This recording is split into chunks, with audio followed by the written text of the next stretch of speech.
Hello, everyone. This is Monsef Afkar, and thank you so much for joining us in this new call of Your Divine Uniqueness. So, yeah, very excited to connect with you again. And also very excited that Cameron Allen is with us on the show.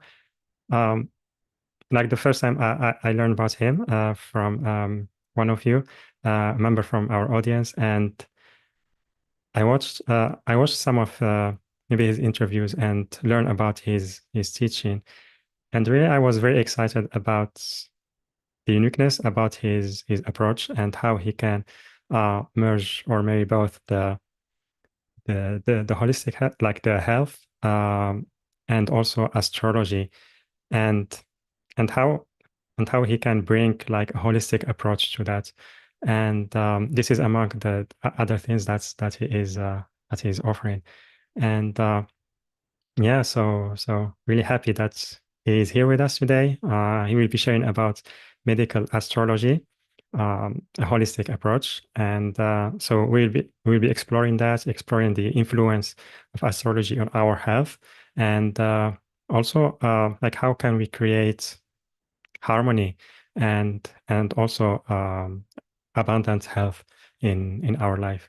And then we will have a Q&A where you can ask him your questions. So as always, if you are on Zoom, you can raise your hand by pressing reactions, then raise hand. If you are on the phone, you can press *9. And also you can type your questions on the chat boxes on Zoom and on YouTube. And for those of you who are new to Cameron, he is an astrologer and herbalist, and he uses holistic health astrology among others. And yeah, so with that, Cameron, welcome to the show. We're happy to have you with us. Hey, Monsef, I'm glad to be here and excited to chat with you and everybody else here. Yeah. Yeah, wonderful. Yeah, really excited about the subject today. And maybe in the beginning, I would love if you can tell us more about yourself and your teaching. Yeah. This is always the interesting part of the conversation because I'm like, where to start? So just a little bit like a kind of quick background before I get to the point where I started working with medical astrology. I went to college and kind of didn't want to go to college necessarily, but I was like, okay, hey, like I have a body and I have a mind. So, I started studying psychology. So I got my degree in psychology, but then I also got my degree in health and sports science. And I had no clue what I was going to do with those things. And it just so happened a few years after I got out of college, I started working at a spiritual supply store and I started to get into herbalism, and then I started getting into astrology. And those things like very quickly became what was my health and sports science degree and psychology degree, quickly became herbalism and astrology. The astrology, when I first started, was definitely more psychological, and the herbalism, obviously herbs and people's bodies. And the more I learned, the more and more both of them started infusing, and the herbs started being about people's psychology and emotions as well. In the astrology started being more medical astrology about people's bodies and their predispositions, but also a way to see people in a clear way to be able to identify what is their unique essence, and reflect that back to them like as they knew it. And obviously there's always details missing in that because everybody's so unique, but I really found the astrology allowed me to see people in a very clear way, in a way that allowed them to feel seen. And by being able to see them clearly and then reflect back to me what I was saying, I was also able to see how that can lead to the dispositions that they had physically. So that's just a little bit. I mean, also just some other things that I do and I incorporate into my medical astrology and herbal practice. Right now, I'm in school for Ayurvedic medicine, so I'm in school to become an Ayurvedic practitioner. I've done training in Kundalini yoga. I'm also in another certification program for yoga training that infuses primal movement, jujitsu, and yoga all into one system. And I've also studied level one Unani Tib medicine, and there's so many other things going on there. Like my teacher, Sage Apapam, the School of Evolutionary Herbalism, that was my primary herbal teacher, also practices alchemy. So all these things just infuse into one another. And yeah, over the last 2 years, I've been much more incorporating movement into my holistic health system of astrology. So being able to look at this astrology and see what people's predispositions are, again, about like what could ail them, what can ail them physically, emotionally, psychologically, spiritually, and giving them really practical tools like how to move or like what movements to do in your body to help alleviate that or to enhance that before it even becomes a problem. Herbs to help balance that during different seasons, and potentially breathing practices and things to focus on as far as like concentration, things like that from the yogic tradition, to also help with any of those dispositions that might be potentially already problematic throughout people's lifetimes, or something that we want to work on preventatively. So that's a little bit about me. Yeah. Yeah. Wonderful. Thank you so much. And I love that you mentioned that the way you approach this is to touch on the uniqueness of each and every one, because it can be different. The approach can be different from one person to the other.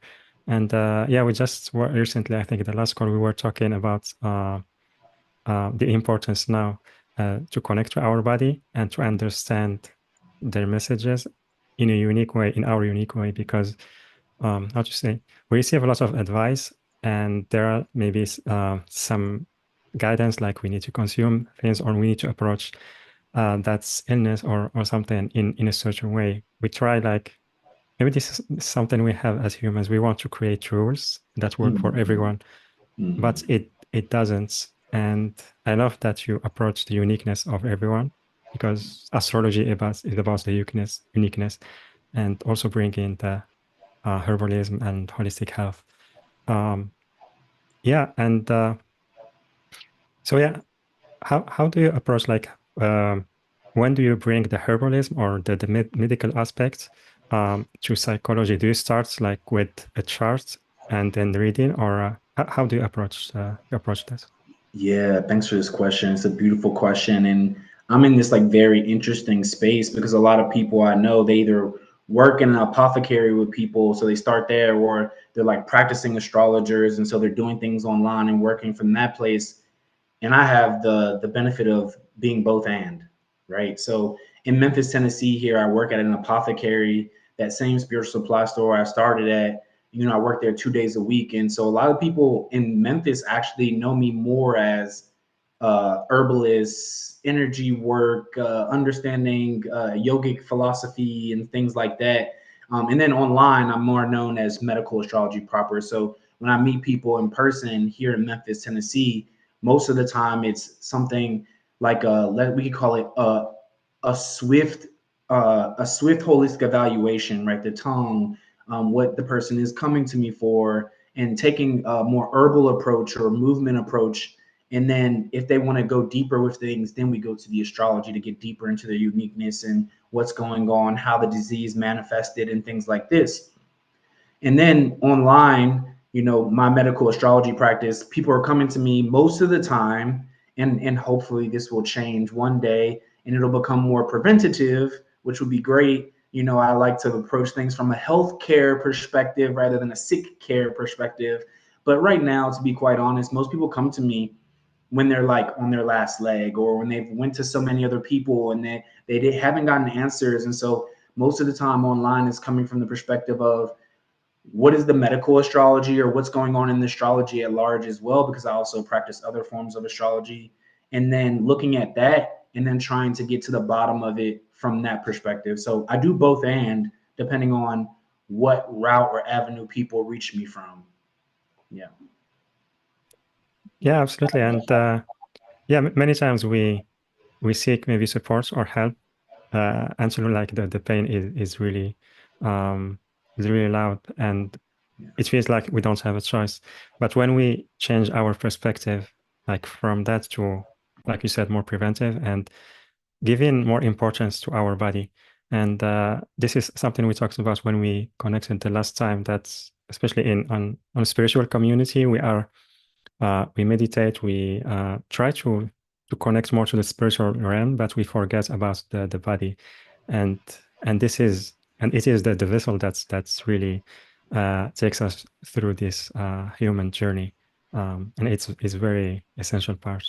Yeah, absolutely. I find that oftentimes too, like a lot of us that come to spirituality are trying to, I could say, like reverse experiences that we had in early childhood. And so it leans us actually towards more of the subtle realm, because things here in the physical body, in the physical realm, felt heavy, or they felt like we didn't belong. And so it was easier for us to start to gain more psychic functionings, being able to feel what's happening in the field, or understand energy in a certain type of way. And oftentimes, what we don't acknowledge is that there's like a fine line sometimes between a trauma response and psychic abilities.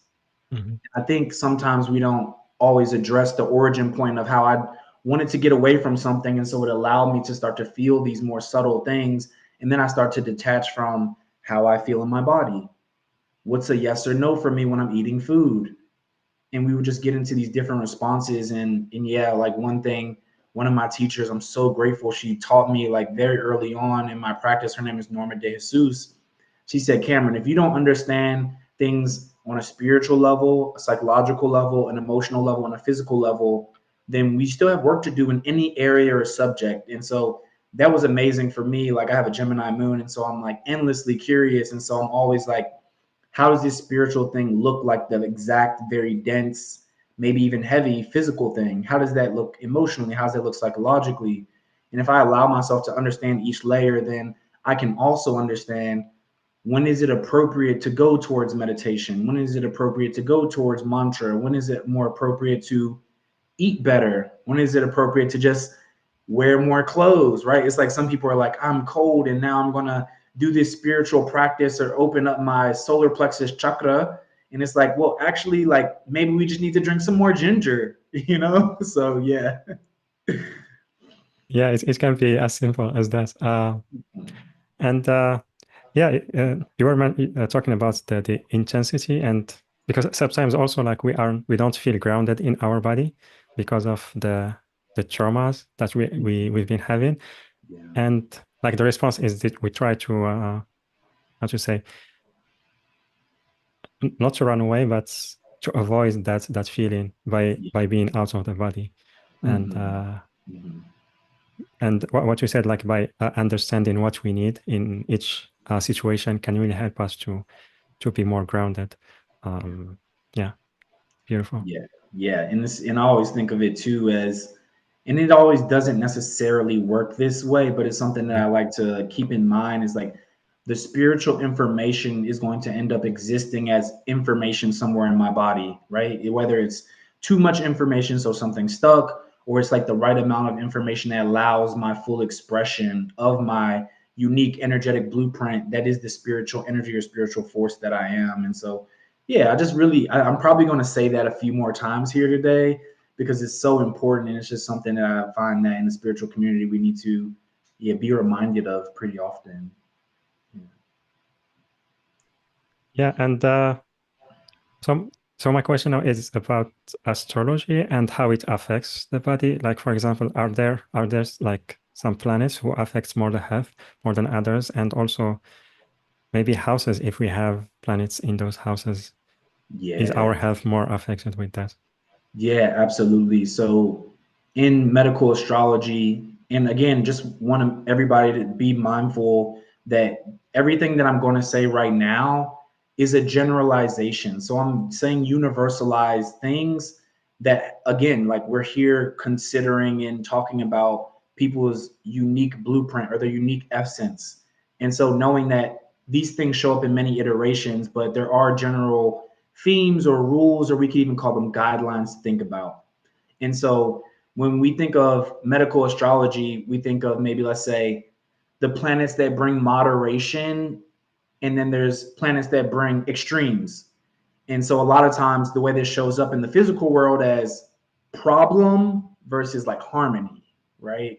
And that's not always the case, but again, that's the general guideline. And so the planets that are said to often bring harmony is going to be the planet Venus and the planet Jupiter.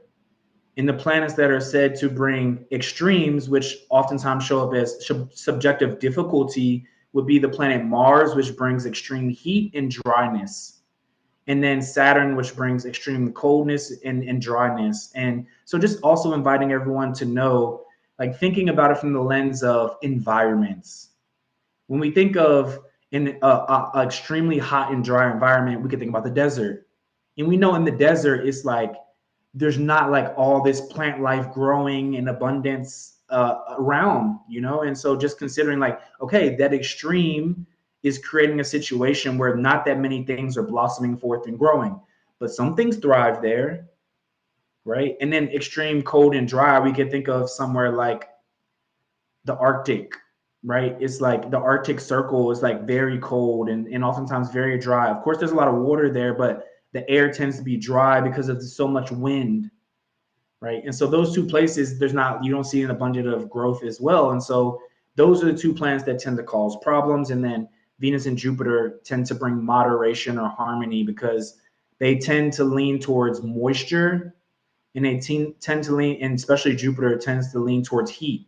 And in the theory or the cosmology of medical astrology, heat and warmth create life, which allows humans to flourish. And then dryness and then extremes of cold or extremes of heat is what takes away life. And so those are the planets that tend to bring on those things. And of course, we have Mercury, the sun, and the moon, and they do what they do as well. But those are the planets that we tend to look towards for like moderation and extremes in health. And as far as, go ahead, you want to say something? Yeah. Uh, yeah, just one because you mentioned like the weather can affect us. Also, I want to mention if you incorporate also the seasons, if they affect us too. Maybe now they are changing, they are not consistent, but yeah, do they Yeah. affect us as well? Yeah, absolutely. These are always considerations we have to make, which is something I've been trying to emphasize more with people who lean towards astrology in a way where that's their first tool and it's their main tool, right? Because if they're just looking at a chart, they'll say Saturn is this, Venus is that, Mars is this. And it's like, okay, like I hear what you're saying as a generalization. However, if we're talking about someone who has Mars, which is of the nature of extreme heat and dryness, if they live in Alaska, that's still going to deeply influence them very different than someone who lives in a tropical environment, right? Or if someone has a lot of Mars in their chart, maybe they're always trying to look in towards cooling themselves down. But in the wintertime, maybe they don't have to worry about it as much. So considering those things, and also again, the general guidelines of hot, cold, wet, and dry, and what that looks like in your seasons where you're at. So that's one thing that I really love about the whole system of medicine that belongs with medical astrology, because it tells us these universal principles, but it also says, hey, you're unique. Not only, and when I say you in this context, I'm saying the environment that you're in, the space and time that you're in, you know, the situations you experienced in childhood. Was your mom warm and moist? And moist in this context would be like, did she make you feel cuddly? Was there a lot of connection? Or were your parents hot and dry? So maybe they had anger and they would like, you know, you felt separate from them. And that's also part of your environment. And that would be a part of the context in which I call you. It's not just me and how I identify with myself or what's going on with me internally. It's also how my environment, so that's social, environmental, like ecosystem influences have impacted me as well. Yeah, beautiful. And as you were sharing that, like now, like it's how to say, it gives the image that we are able to learn more about ourselves, because when it comes to health in general, we mainly delegate that. We don't make effort to understand our body and how it works. It just in general we delegate it to doctors, and I respect their work. It's just we don't make effort to on our end to understand our body, and by learning that what you mentioned, it can really make a big difference. And also, you were, I think, you were going to talk about houses, right? Yeah, Yeah. absolutely. Yeah. So the houses in medical astrology, the main houses that we pay attention to, and obviously we pay attention to the whole chart, but the ones that we mainly emphasize in medical astrology are the first house, the sixth house, the eighth house, and the 12th house. And it said that the first house is about the person and their body and how their appearance and talks about their immediate environment again, right? So when I say me, I'm talking about the immediate environment I came out into the world with, but also it's representing me because my identity is based off of my immediate environment as well. And that's the thing that steers the ship and the thing that speaks to my health overall. When we talk about the sixth house, there's a lot of different ways we can talk about the sixth house when it comes to health. However, for me, I like to think of the sixth house as a place where we have a tendency to accumulate issues in our day-to-day life that ends up becoming acute illness. When we talk about the eighth house, oftentimes I think about it from a more emotional, psychological experience and how that manifests as illness potentially. And it also can represent surgery, but that's not here nor there right now. But in the eighth house, I like to think about it as a place where we have to confront our psychological fears and how, in what ways do we resist full expression because we're afraid of being vulnerable. So in the eighth house, oftentimes it's a place where we can feel vulnerable. It shows us how, yeah, the approach in which we come face to face with our vulnerability. Are we someone who has the strength to like really face vulnerability? Are we someone who feels like like I always feel vulnerable, so I'm never being vulnerable? And what does that do when I just feel vulnerable all the time? Oftentimes it hinders expression, which means that we're not metabolizing our experiences in life. When we're not metabolizing our experiences in life, that creates stagnation, right? And then in the 12th house, it represents a place where it could be chronic illness or something having to do with hospitals or things that are unseen that are happening in the background that are working against us. Oftentimes, from a psychological perspective, I think of this as our unconscious processes or our unconscious projections. But it also can just be the things that I came into this world with and I don't even notice are going on in the background. And I'm creating an illness slowly over time in my life. And once it manifests, it's something that is chronic rather than something I've just been doing on a day-to-day basis, like an activity. Rather, it's an approach or a way of being that brings illness in a more long-term kind of way. It also can bring mental illness, whereas the sixth house can bring physical illness.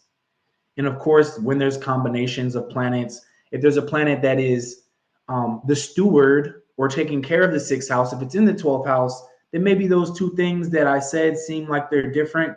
They might come together a little more. So being mindful that there is this dynamic exchange between the houses as well. Yeah. Yeah, beautiful. Thank you for that. And so as you were sharing that, I just got the thought about maybe those people who maybe one of the main challenges in their life is health issues, and they end up if they choose to like they heal from it, and then they share their story as an inspiration for others. So do they have like those like more intense like planets in those four houses that you mentioned? Yeah, it can show up that way, and it can show up in a variety of ways, right? You know, depending on like, so if we were talking about like I guess we could say the success stories of the experiences of like illness being prominent in my life, and therefore now I've healed from this, and now what I'm doing is I'm taking my medicine out into the world, right? It's interesting because I've seen in the past, like a lot of people be like, well, I had something going on and I got over it. So the sixth house doesn't mean illness for me anymore. It means this other thing, right? And a lot of times, like I see in the spiritual world, we like want to like make it just be positive. And I'm like, hey, like I hear what you're saying. And also we have to be very mindful. The indication is still clear here. If there's something in your natal chart that is promising that illness is going to be prominent in your life, if you experience illness for a decent amount of time, one, that's prominent in your life. Two, if you're taking that experience and you're transmuting it and you're sharing that with people in the world, you're still working with illness, which is a subjectively difficult experience as a human. And so, whether you are experiencing the illness or if you've transmuted that experience and you're sharing with other people who are experiencing illness and you're holding space for them, then this is still going to be indications having to do with the sixth house, eighth house, 12th house. So also remember that for everybody out there, because if somebody has a bunch of planets in their sixth house, they're like, oh no, Cameron said it's about illness. And I'm like, okay, what do you do for a living? They're like, I'm a nurse, or I'm a healer. And I'm like, okay, awesome. I said what I said, and you're showing up in that way. And that's amazing. And we love that. And we need people to be in those houses, because if we don't have people who are in those houses, who's going to take care of people in those places and spaces in their lives? We have to have them. So yeah, great point, great follow-up question. That's really important point to hone in on and like have perspective on. So yeah. Yeah. And yeah, as you mentioned, the healers also many times like they can have health issues because they pick up energy Yeah, from their patients. And absolutely. yeah, I knew like one lady, she was masseuse and energy healer, and I remember like she was getting sick very frequently. So like for those who work with energy, what will be your advice for them? Oh yes. Great question. Oh, I love this question so much. So I'll use the houses actually as a way to invite people into perspectives, and kind of even inviting everybody to take like one smooth, long, clean breath together. And maybe even instead of intellectualizing this, just let it land through your body or in your body, if this applies to you or not, or what your relationship is to the words that I'm saying. So if someone has a lot of planets or a lot of emphasized energy with the sixth house, if you are a healer and you work with a lot of people, what you really need to be mindful of is your relationship with being of service. And I'm gonna make a duality or a polarity between like relationship of being of service. And obviously there's a spectrum here, but oftentimes I see these very extremes. And one extreme is I was never taken care of and nobody served me. And so I'm projecting out onto the world or in my experience that I want to be of service to other people who are having problems. And if that's the case, then oftentimes instead of just being of service, we can turn ourselves into a servant. And when we turn ourselves into a servant, we will run into a variety of experiences that bring crisis. And that crisis begins to like leak into our own lives. And it can have a tendency to bring about the feeling of burnout, because every single day I'm trying to be of service, but I'm not understanding how no one served me. And now I'm projecting that out towards others in a way that I'm not acknowledging, and I'm becoming a servant. And because I'm becoming a servant, that actually hinders me in some way, shape, or form. Also, with the sixth house, there can be the psychology of feeling less than or not good enough. And if there's someone out there who's a healer who has had the tendency, let's say, to feel not good enough or less than, oftentimes we will work and work and work and work and work and work, because that's how we attain our value. Because if I'm healing everyone, everybody finds me valuable. So I have to keep working and keep healing other people so that I don't feel less than or not good enough, because I'm valuable, because I'm being of service. And just being mindful of when that gets out of balance and how that influences your health, especially your physical health, but all the different ways we can consider health. So that's the sixth house. With the eighth house, it has to do again with the feelings of being vulnerable, or the feelings of loss, and also the feelings of abandonment. And so when we feel like in early childhood, again, oftentimes coming from that, also we can go to the more spiritual perspective of it, where there's the causal plane from karma, past lives, things like this, ancestral things. You know, when we feel like we've been abandoned or betrayed, or there's a deep sense of loss, we try to make sure that other people don't feel that way, right? It's like, oh, like I felt abandoned. I know what that feels like. So I'll make sure you never feel abandoned. And in that process of me reaching out to you and saying, I'll make sure you never feel abandoned, in essence, at times I'm still abandoning myself. And so we need to be very mindful of that. Yeah. And then in the 12th house, a lot of times, again, it has to do with unconscious projections. And so the unconscious projection, I'll feel into it. Okay. The example I want to use today for the unconscious projection is that there's like an idealistic projection of healers should always say yes, or healers don't deserve, like we don't need to be paid for our services because I'm a healer, and then we should give it freely out into the world. And so that projection is like, so I will give and I will give and I will give because I'm spiritual. And because I'm doing that, there's this subtle way in which I'm taking on everything that other people have going on spiritually, right? Also, the 12th house is a place where we can be kind of like really in touch with the collective. And so when we're in touch with the collective, there's this subtle way where we're just taking on the ills and the woes of reality itself. And if we have an unconscious projection that I should always give because I'm a healer, so I should always give, then oftentimes what will happen is we lose the ability to fully receive, but we are receiving the ills and the woes of reality in the people that we work with. So those are just a few examples that I would say, inviting people to be mindful if you've had those experiences in the past, or if you are having those experiences now, knowing that that's always a work in progress. And so there's no good, bad, right, or wrong about that. It's just about really getting in touch with how did that land in your body, or how did you resist anything that I was saying, and how that might apply to you. Yeah.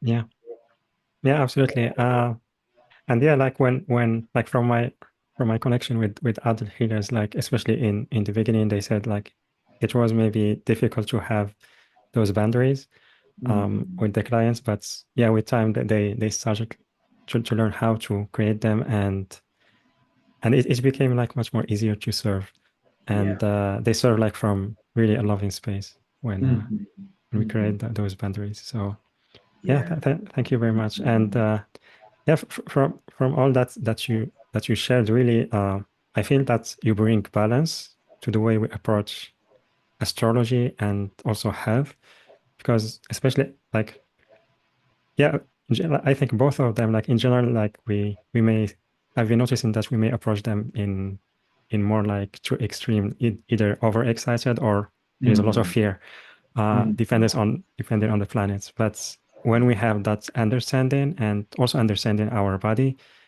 yeah, it's we can approach that in a more peaceful or more grounded way. We can still feel excited and joy, but also um, we don't feel like over fear or over scared about things, and that we Right. Right. sometimes we Yeah. feel a victim of that. Yeah, exactly. And I think too, it can be very easy for us to internalize that approach, especially if we're hearing someone say, this planet does this and this planet does that. It's kind of like, it feels like that planet is doing that to me. But the way I always invite people that I work with is understanding that all these ideally are about relationship. And so, what is your relationship to extreme cold? What is your relationship to extreme heat? And what are your remedies for those things, right? Whether that's psychological, whether that's emotional, whether that's physical, environmental, whether that's from the perspective of herbs or food. It's like, can you build a relationship with these different qualities and traits? And if you can, then there's always what I like to call like a planetary initiatic virtue.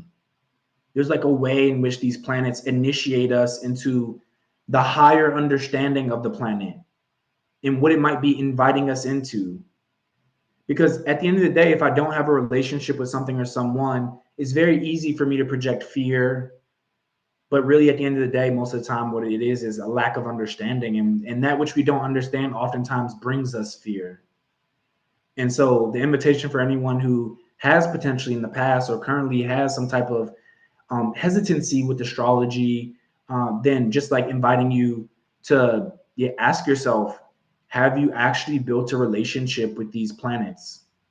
And if you haven't built a relationship, then I would say maybe you don't know them enough to even judge who they are or what they are yet or what they have to say to you, right? There's always somebody over in a corner when you first met them and you were like, oh, like I like they seem like they don't want to talk to me. And it's like maybe once you go talk to them, you realize like something happened to them when they were younger, or they're a specific type of person. Like I only speak to people when they introduce themselves to me. Like there's some people who are like that. And so somebody or something that might feel cold and standoffish, once you talk to them and build a relationship with them, you realize like, oh my gosh, we have so much in common. Just the approach they take might be a little different. Yeah, yeah, I totally agree with you. Many times, like we judge others from the first impression, Mm-hmm. but when we make maybe a little effort or take time to try to understand them, yeah, it's we can have a totally different opinion about them, and yeah, similarly for planets as well. Mm-hmm. Uh, Mm-hmm. Beautiful. Thank you so much, Cameron. And yeah, so we will start taking questions from the audience a little bit in a Yeah. couple of minutes. So just a reminder, everyone, you can raise your hand by pressing reaction, then raise hand on Zoom. Also, you can type your questions on the chat boxes on Zoom and on YouTube. And before that, I would love if you can tell us about the class or the program you are offering, which is medical astrology, holistic approach, and Yeah. it includes 5 classes. And Mm-hmm. I'm sharing the link. It's on the chat boxes on Zoom and on YouTube. It's yourdivineuniqueness.com/Cameron, yourdivineuniqueness.com/Cameron, Cameron. Or you can click on the special offer button, which is on the live events page, later on the replay page, and the link also on YouTube video description. So yeah, Cameron, I would love if you can tell us about this program. Yeah, so this is like my foundational introduction to medical astrology, and it is specifically from a holistic health model, which doesn't necessarily focus on like this means this in the chart and this means that in the chart. It is more about this like relationship building process before we even go into like more technical areas of astrology. And especially the intro class, I just love it so much because it really lets us understand the fundamentals of where we're even coming from before we even reach the planets. But the 5 classes, the first class is an introduction, right? And even when I think about the intro class, it is more like an introduction to relationships so that you can shake hands or give a hug to all of the different building blocks of where we're going. In the other planets, I mean, other classes moving forward, there's one about the planets. So just an introduction to the planets is very easy to follow. It also talks about, yeah, again, ways of building relationship. And then we go into the signs, and then we go into the houses, right? So we're just having the building blocks, one class for each building block, right? So we have A, B, C, and then the last class is for the synthesis. So how do we put A and B and C together and play with them together? And again, it is about how we think and how we approach it, even more than what we should or shouldn't do. Because if you're going to be holistic in your approach, then you have to be in relationship. A lot of times when we see things, it's like very cut and dry, but that does not allow for connection and relationship to blossom forth, because you might be an aromatherapist, right? And someone else might be a massage therapist. Somebody else might be doing energy work. And the way in which you build relationship with the planets will be different. And so we have to take an approach in the beginning where it is open in some way, shape, or form to allow you to sink into an embodied connection and relationship. And so that's what I would say about the intro course, the five module intro course to holistic health and astrology through the lens of medical astrology. Yeah, wonderful. Thank you so much. And yeah, I feel it really can help, like you mentioned, like about building that relationship with our body and also with the planets, the like the astrology, and have that understanding that can like help us to approach this holistically instead of like before we were more like approaching this from the extremes as we talked about. Yeah, yeah. And I And specifically made it for people who are already into astrology so that their yeah, astrology can become more of a healing practice. yeah, And also people who are in the healing practice who want to enter into astrology. And so it's this yeah, nice like merging point of the two together. So yeah, it's for yeah, everybody out there, whether no matter what level you're on. yeah, absolutely. I thought about that when you were talking about healers or people who are working with energy, and Mhm. really thought that it can be very helpful if they include astrology. Yeah. or a holistic health astrology in it, it can like make it much easier to understand the customer, yeah, and what they Yes, need. 100%. Yeah, beautiful. Thank you so much, Yeah, Cameron. And thank you. yeah, everyone, I really invite you to sign up for this program. And again, the link is yourdivineuniqueness.com/Cameron, yourdivineuniqueness.com/Cameron, CAMERON. Or you can click on the special offer button, which is on the live events page, later on the replay page, and the link also on YouTube video description. Beautiful. So yeah, a reminder again, everyone, if you want to ask your question, you can raise your hand on Zoom by pressing reactions, then raise hand. You can type also your questions on the chat boxes on both YouTube and Zoom. Yeah. So we have Sue on the phone. Can you please unmute yourself?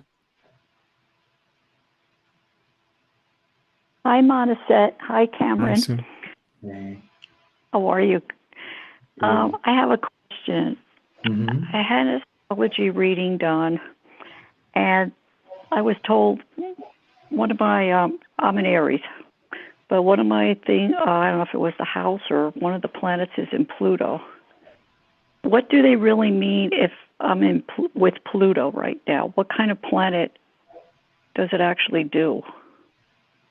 So if I'm hearing you correctly, you're asking me, what does Pluto do as a planet from a holistic health and astrology perspective? Is that what I'm hearing you say? Like in a medical perspective, if right now, even though I'm an Aries sign, I'm in Pluto for like 2 years. So what would that do for me, like as a medical standpoint? Yeah, there will be more factors that would need to factor in for me to give you a detailed and accurate account of what might happen or what might show up there. But what I can say about Pluto, oftentimes Pluto brings about extremes. And so this could be extreme coldness or extreme heat at times. But again, I don't know how much Pluto is interacting or interfacing with other planets in your charts to say that that is or is not going to happen. From emotional, psychological perspective, Pluto oftentimes brings about, let's say, initiatory processes, which oftentimes looks like being able to go into the underworld and really working through some experiences that I have not confronted fully yet. And so there's oftentimes these unconscious desires that we have that creates a strong attraction to something, but also a strong repulsion to something. And so the invitation I would have for you, depending on what's going on in the chart, right? I need the other factors again, but is like really understanding what do you feel like is like trying to initiate you right now that you might be resisting. And just being mindful if there is anything specifically that you're resisting, that thing which we resist oftentimes is the thing that we persist, right? So by resisting it, we like actually are continuing that process on moving forward. So that's what I would say right now. And Pluto again, like it can bring extremes, and oftentimes that if it does affect the chart, it will affect like on a deeper level, like let's say the ability to metabolize with the enzymes or things having to do with the hormonal system or the endocrine system.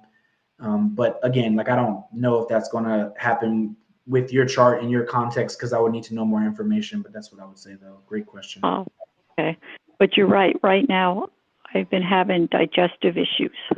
Yeah.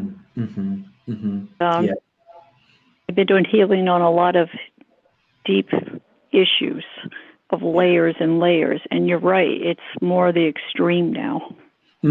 Yeah. Yeah. And so just like being really mindful of that because sometimes, you know, when we're doing emotional, psychological, spiritual healing work, we have a tendency not to fully acknowledge how much energy and work that actually takes.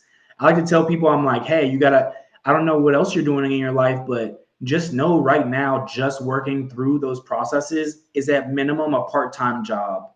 So make sure you're giving yourself space and time for rest and healing rather than a habitual state of like going deeper and going deeper and going deeper in a way that's not sustainable. Because it's funny when you said about a nurse, I was a former nurse. Yeah. So it all coincides. It was like, okay. Yeah, for sure. Yeah. Love that. Understand why body is reacting the way it's reacting. Mm-hmm. Yeah. Well, thank you for that. Thank you so much, dear one. Thank you very much for all your help. Much appreciated. And blessings to you. And thank you, Monaset. Blessings to you also. Thank you. Thank you, Sue. Thank you. Yeah. And thank you very much, Cameron, for the guidance. And we have a question from Joshua. What is going on right now astrologically, and how can we best navigate the energies? Any significant astrological events coming up this month to be mindful of? Yeah, absolutely. We have an eclipse coming up pretty soon. And so with the eclipses, I can't say overall like what will or will not happen, because sometimes the eclipses is like you really need to get super specific about it with people. And I'm always going to say that. But what I would say with the eclipse is just really be mindful about what has been going on the last year and a half. I would say about approximately like 18 to 19 months in your life, and start to notice if there's any new themes coming up or arising in your life, because this will be the first eclipse that's outside of the Libra and Aries axis. We're moving on. The eclipses are going to move on into Pisces and Virgo now. And so a new area of life will start to highlight itself. And so there might be something significant that we can glean from this eclipse the first eclipse coming up, because there is a time for us to start moving into a different area of life, having more emphasized importance. So that's what I would say. Yeah, beautiful. Thank you so much. And also thank you, Joshua, for your question. We have another caller. The name is iPhone. Mm-hmm. Can you please unmute yourself? Yeah. Yes, hello. Hello. Hey. What is your name? Hi, this is Teresa. Hello, Hi, Teresa. Monsev. Hello, Cameron. Hey. Thank you so much for taking my call. Yeah. Dear Cameron, I have a burning question, please. Something that I just don't understand. I would love to understand. Yeah, tell me. So we all have a birth chart, right? A picture of the sky when we're born. Mm-hmm. What I'm wondering is, when you see somebody for medical astrology or for astrology in general, are you then referring back to the natal chart, or are you bringing, and forgive me, I'm new at this, or are you pulling up a progress chart which shows where the person has their planets now? And I want to understand the difference, please. And what do you look for? You may already talk about this in your classes, which I'm planning to get, but if you would please enlighten me. Yeah, absolutely. And this is an amazing question. Like, I love this question so much. It's a very wise question to ask, to be quite honest. And when I'm looking at the chart, well, the first answer is it depends on what kind of session that I'm doing with someone. That's the first answer, to be quite honest.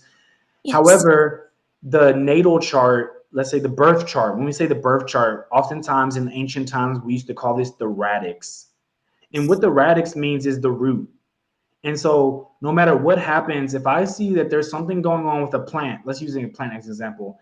If I see there's something going on with the plant, even if there's something going on with the leaves, there might be a way in which I need to go down into the soil and see what's going on there first before I treat what's going on with the leaf. And so we always refer back to the radix or the root chart, which is the natal or the birth chart, as a context. So we can think of the birth chart as the context, and we can think of the charts, and I say charts with an S because there's actually multiple charts that I would use to see the content of what's happening right now and what's blossoming forth from that radix, which is the root. What is the flower that's coming up right now? Or what pests are on the plant, or whatever is going on in the life of the person now in this present moment.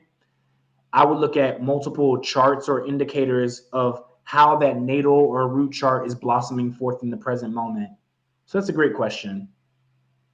Okay, wow. That, first of all, your analogy was so beautiful and that was so deep. And no wonder I can't kind of wrap my brain around it, because I guess it's probably wise to look at all of the aspects. It's not just that one supersedes the other. Like, I understand probably the natal chart is important because it tells us a lot, but then there's like temporary transits, is that what it's called, that come into play, and that can also affect us. But it's not that one is more, maybe the natal chart is still more like what you beautifully said, is still the root. Mhm. So we're always still, is it still prudent to always look at a natal chart? Yes, I would say so.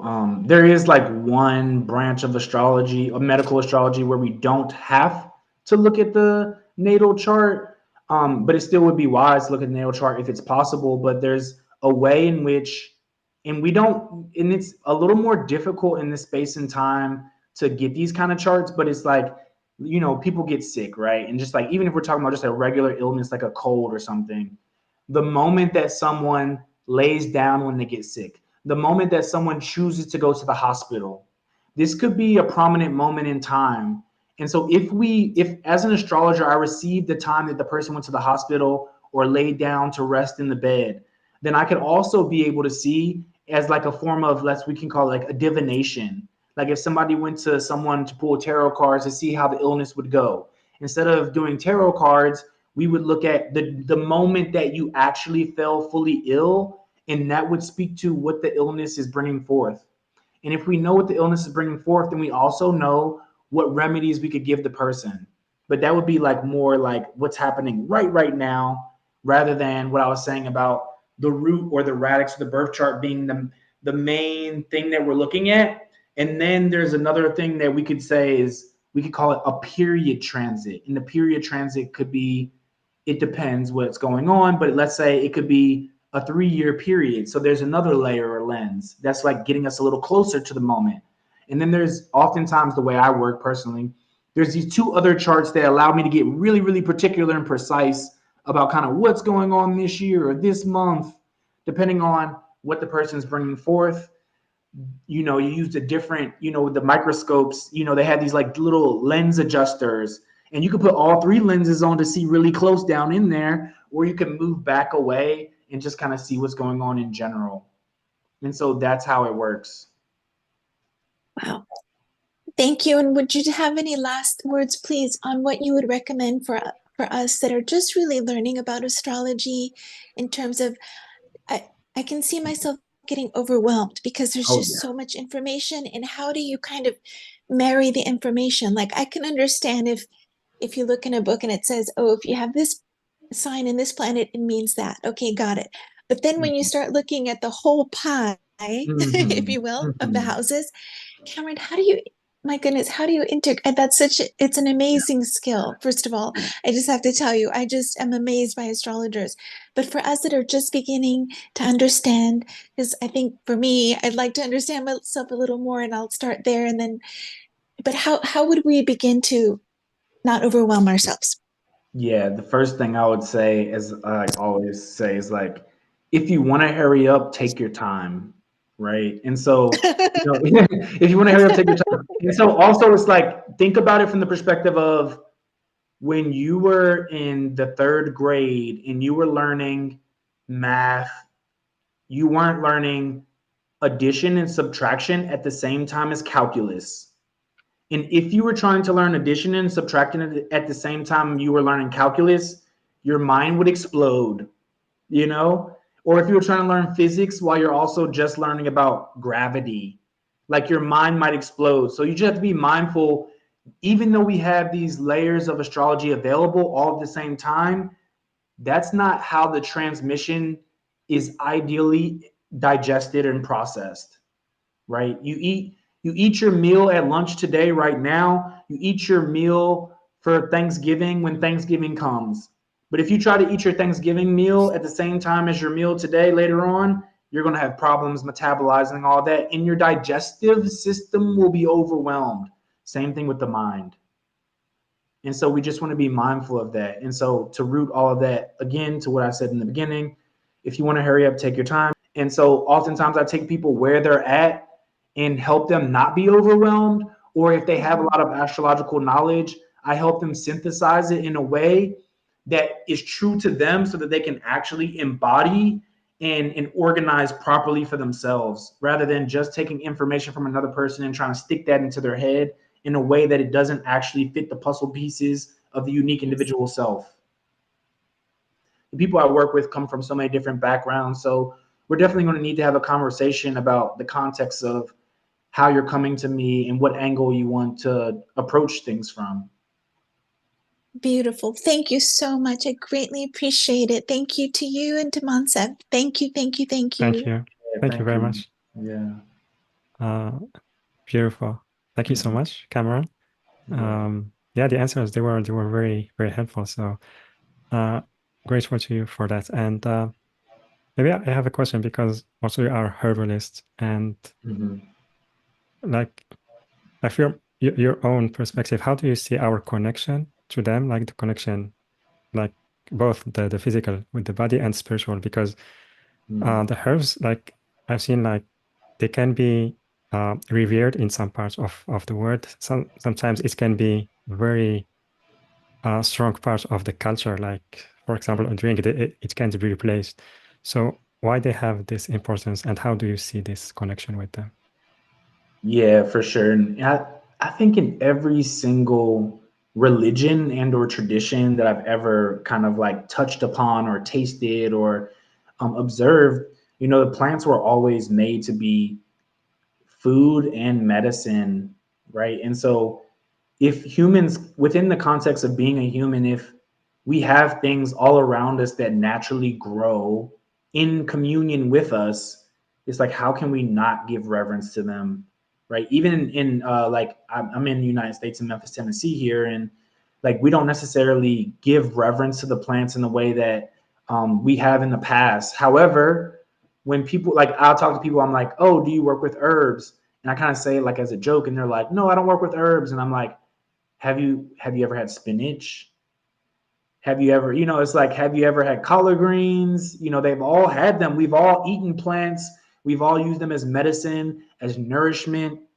We've all like felt bad and had some like um chicken noodle soup, right? Even though there's some chicken in there, but like there's noodle soup in there, right? And so like all those things are coming from plants. And so there's no way that we can even get out of the relationship with plants. And so sometimes I even think of them as like, yeah, our counterparts, or we're consorts of the plants in and of themselves, because no matter where you go, they're there. So yeah, that's what I would say for now. And there is always a special personality to each type of plant, right? Like rosemary has a certain type of personality, or we would say a certain type of soul, but it also has these like material and physical reflections that also help the physical body as well as the energetic body. So that's what I would say. Yeah, wonderful. And yeah, so also like related to the season, we are maybe the northern hemisphere, mainly because it's getting cold. So we know there is ginger and other herbs. Like, do you want to share anything about that related to the Yeah, season? absolutely. Ginger, cinnamon, cardamom, you know, those chai spices. Or in the United States, a lot of times, once we get to the fall season, people have what they call pumpkin spices, which really most of the time they're really just chai spices, but like advertised or branded as like pumpkin spices, which I mean, it's like whatever, you know. The reason why we do that is because those are all warming herbs. And we need more warmth during the winter time to keep us cozy, and also because the main source of fire element in the sky is leaving us. And so in what way can we bring the fire element into our bodies and infuse that through the plants who have received the what we call the agni, or the metabolic fire from the sun? And so when it's wintertime, we can like still receive sunlight energy, but from the plants directly. So yeah, so cinnamon, ginger, nutmeg, clove, those are always really, really good go-tos. Like if you make that and like you cut up some apples and then put it in like what, make it like a, I guess they would call it apple stew, like stewing your apples, right? So you make like a little tea of, basically you're making like a little infusion of ginger or cardamom and clove and cinnamon, and then you cut up apples and you just let it simmer for a little bit, maybe like 10 minutes, so they can get a little soft, easier to digest.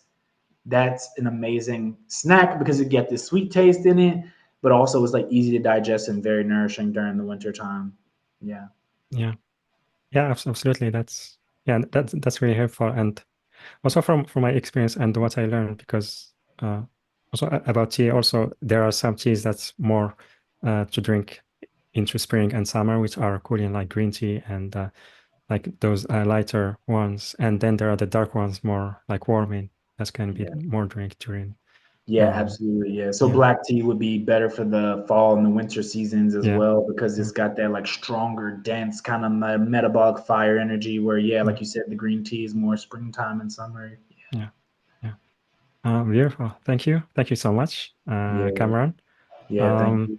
Yeah, I really loved the call. It was very informative, very inspiring. I love that's you showed us that we can approach this from a balanced state of being, and that it's not like very difficult to understand our body, our connection to our body, and to Earth and to the planet.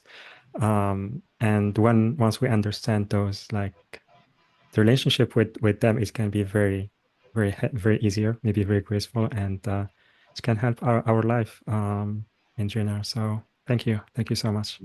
Yeah, thank you. I appreciate it. And everybody here for just like chiming in and asking your questions and just your presence in and of itself. I can like feel it. And so feeling like a really appreciative for everybody here in the present moment and also in the future present moment. Thank you so much. Yeah, beautiful. Also, thank you everyone for being here. Thank you for those who asked their questions. Thank you for both, like those who attended the live call or the replay. Thank you for sharing with us your time and energy. And again, you can sign up for the 5-part class, Introduction to Medical Astrology, a Holistic Approach, which is on the link on the page yourdivineuniqueness.com/Cameron, yourdivineuniqueness.com/Cameron, CAMERON. Or you can click on the special offer button, which is on the live events page, later on the replay page, and the link also on YouTube video description, and the chat boxes on Zoom and YouTube. And yeah, so thank you again, everyone. I'm sending you so much love, and I will see you on the next call.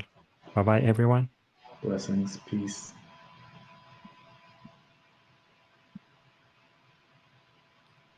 Yes,